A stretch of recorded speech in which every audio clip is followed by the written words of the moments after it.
As we talked about before, it was one of those where it was really gonna test what Gareth Southgate had in mind for the defense. I talked a bit about how Germany uses their wing backs very well. So what Southgate decided to do, looking at the German formation, he decided, all right, let me do the same thing, 3-4-3. Let's see who wins. With he had aggressive wing backs, and usually in a 3-4-3 versus 3-4-3, I mean, the best team comes on top, right? And England clearly had a great squad and had a great game. And I remember when the lineup came out, the hate I was seeing about Gareth Southgate. They're like, he's playing negative. He has no heart. He has no bravery. You're supposed to go for it. I don't know why some of these fans, they rather lose 5-0 than win a game 2-0. Like, some of them, they rather we open the floodgates, let people score, than be defensive. And clearly, we've seen that the defensive England has brought them this far with, what is that? I think it's 4 clean sheets already. They haven't considered a goal the whole tournament yet. That's big. If you're playing this is the thing about playing defensive. If you're gonna play defensive and gonna get scored on, that's where you change stuff because it's not working. You're not good enough to play defensive and then concede goals. But he's playing defensive, and they haven't gotten scored on yet, and they've scored the necessary goals to move on. See, the thing is that when the lineup came out, right, you know, with the players that he's choosing, it's not really about the formation, it's just the certain players, right? Like, no Grealish. Okay, Saka gets the nod, but like, Grealish can do more. Like literally, as soon as it came on, created two chances, two goals. The first chance he created, he set up Luke Shaw. Luke Shaw crossed it in. Sterling tapping. The second time, Luke Shaw set him up. He crossed it in. Harry Kane goal. You know what I mean? That's the kind of things he could do when he's playing.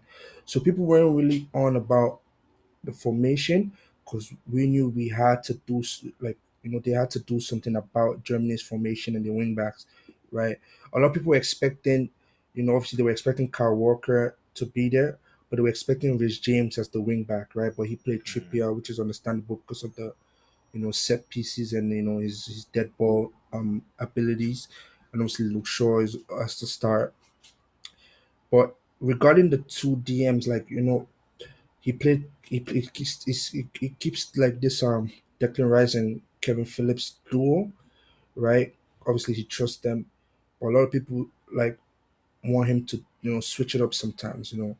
Try to mix it up sometimes. Like have another dynamic player that can be there and still do the same job but also attack at the same time, right? And then implement Grealish into the lineup. You know what I mean? To the starting lineup, right? For me, I don't agree with that. Is that Gareth Southgate needs to coach based on games. No two games are the same, right? So going into next game, Exactly, things might exactly. change where he's like, okay, now you But that's the thing, implemented though. Grealish, Nothing but changes for him. If you think wait, about it, but against let me just Scotland, finish. he didn't need to play those two center mids, but he did, and that's why the game was dead, and that's why they didn't win. But I'm going based on just going based off the Germany game. He did the perfect tactic, and Grealish got brought on at the good time because let's say he switches it up, has a more dynamic midfielder or whatever, and you're going into the end of the game or whatever into second half, you're down 1-0, 2-0. Now it's a problem you have. You're trying to play catch up. I think for him, he kind of saw the game going like we're both very good teams that we could both play attacking football really well, but it's this: if we play good defense, they play good defense. We're in for a long game. Bring on Grealish at a good time when the game's a bit more open. And then Grealish comes on and participates in both goals and 2-0 in this game over. I think he always kind of had that in mind as in if the game's gonna stay dead for a while, let me wait, bring Grealish on, something new, and then boom, boom, boom, we got a goal. So it Like worked. he It said it worked. he said it himself. Is like I seen a quote. He said, if they didn't win with They're gonna this kill lineup that him. he picked, they would have killed him because Yeah, they it's would have true killed though. him. It's true that he knows the risk he has to take. Obviously, as a manager, you know what you have to do to win. But also, right, why wait to the end to make an impact when you can like this is what the English fans are frustrated about. You don't play good until certain players come on. Why don't we start with those players and impact the game early? Because if you're gambling that your defense will bail you out for the first for the first 60 to 70 minutes, and then you can bring those players in. What if your defense gets broken down? You know what I mean? Well, it's not Mo- even that. I think it's also a more like, let me play with this defensive lineup to start with. You still have your attacking players that can get you goals. There was only If three they get me, attacking players on the but yeah, field. Only three. I know, but I'm like, you have those three attacking players. You're mainly playing defensive, but you have still attacking players that can get you goals. Imagine those three attacking players get you goals. Your goal is secure. Your 1-0 is secured because you have that good defense and you can add on to it. So I see what you're saying, but I think it's more, as you said, it's a risk versus reward. If Yeah. I can get a goal with this defensive formation, I am golden because I can protect my lead. If I get a goal with my attacking formation, they'll get goals too. We'll both get goals. We can all have goals. It's a goal party, you know. So I see what you're saying, but I think I say it from kind of from his Okay. standpoint too. So now let me ask you now. What do you think is gonna do against Ukraine? For me, fam, there's no way I would beat Cheese if he plays defensive the way he played against Germany against Ukraine. This is Ukraine. This is Ukrainian side. Shout out to them. You know they got through, but you have this is where you show your attacking prowess. I don't think it's the defensive that he would like to he usually plays. I think this is where you switch it around. This is a This is different this is game. where you make a statement. You know what I mean? This is a Yeah, game where yeah, you yeah. make a statement. I And I'm agree. telling you, right, I could put money on it right now. He'll probably switch to four in the back, but he's gonna play with the two DMs. That's the problem, right? He plays with the two DMs, right? And in that kind of like limits the amount of players going forward, because now you're playing four in the back with the two DMs, right? You're gonna play like with you're gonna play only one attacking mid. He'll probably like bring in Mason Mount or something, right?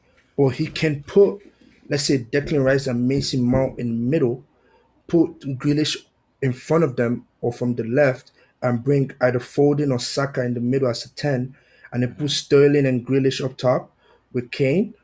Or you could put Saka and Sterling up top with Kane, or Saka and Grealish and Sterling in the middle with Kane, something like that, right? Attack, attack, attack. Like this, like watching that game against Sweden, you can see that even if it was Sweden that went through, like that was a game where you show your attacking, abilities, and you make a statement, right? But obviously we know how Garrett is, it is what it is, anyways. So I'm guessing we're not gonna get an apology out of you for the way you and the English fans have gotten at Southgate, even though he's brought you this far. You guys aren't no apologies yet. I'm guessing. Southgate took England to the semi-final of a World Cup. He should be making the finals of this Euros with the talent that he has, and the fact that you have to realize that things happen for a reason, right? Things happen for a reason. Our brackets has always been like favorable, right? We're the only team in the tournament that hasn't played away from their home country. This quarterfinal will be the first time that they play outside Wembley, right? Also, Rome is not even that far. Like the fans are still gonna be there. And then you come back semi-final, you're coming back to Wembley, finals in Wembley. And the bracket is very favorable.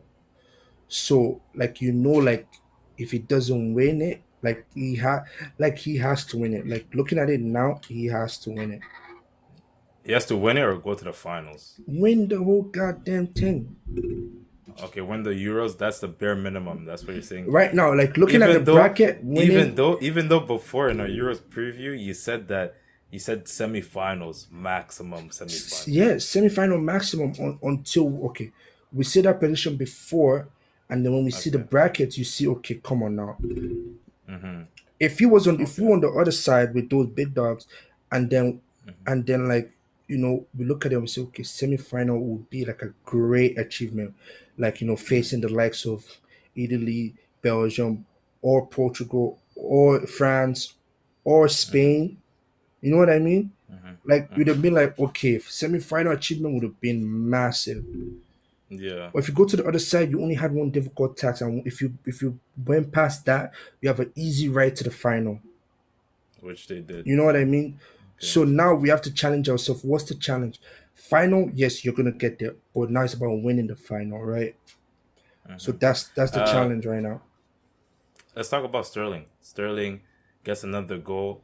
He's clearly, as we said, Southgate really trusts him. Like, it's great to see him, just be on form finishing. I just remember, I think, I forgot if it was after the first game or whatever, he got interviewed.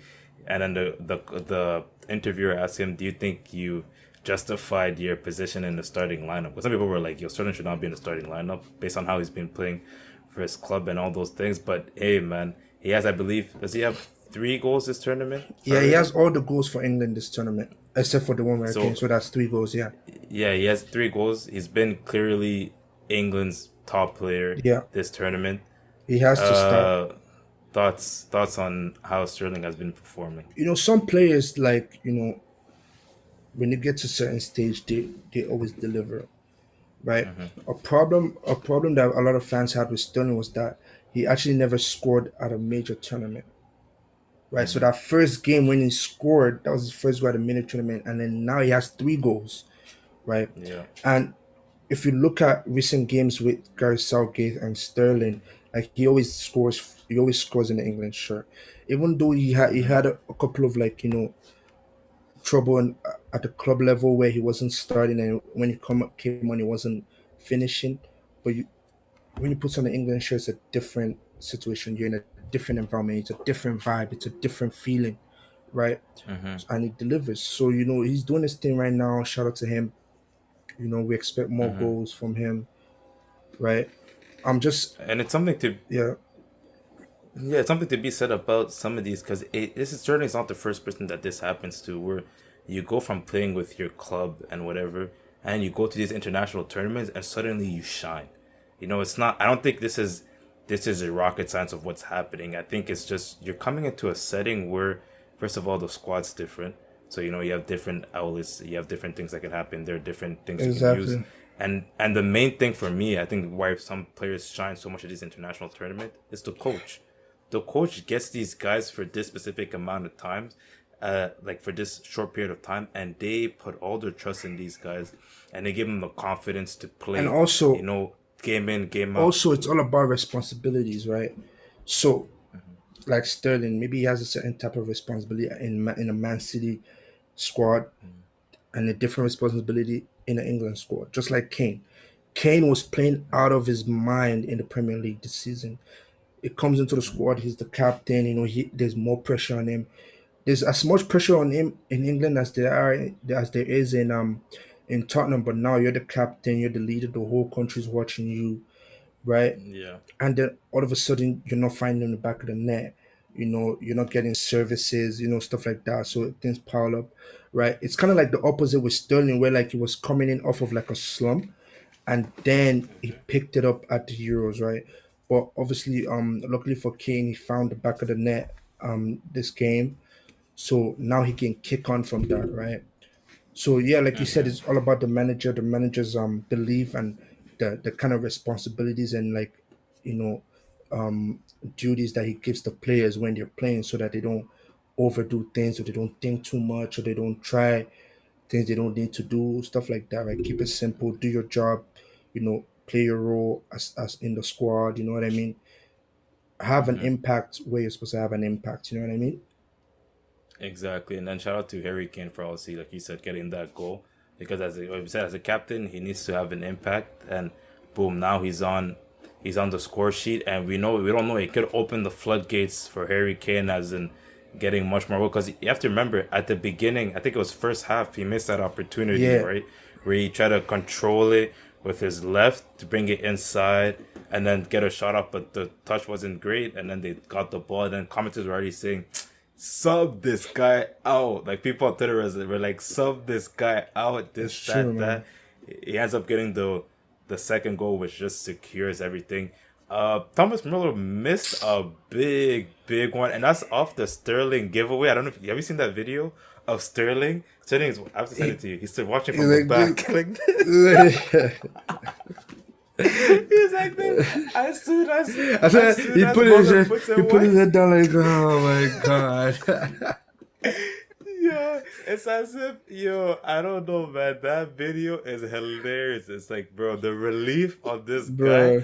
He saw he saw Because he the saw the headline. He headlines, said, bro. "Oh, And the thing is that like the English press is so biased sometimes. You know what I mean? the Daily Mail." Oh Those my lord. guys is like it's crazy. The guy has been performing. You're not seeing like front page articles about Sterling. You're not seeing back page articles about Sterling. You're not seeing anything. You know what I mean? Hmm. The disrespect is never as loud as the praise, man. When it comes to these I'm guys, let me telling you, tell you. bro. Let me Like tell that's you that. So fact.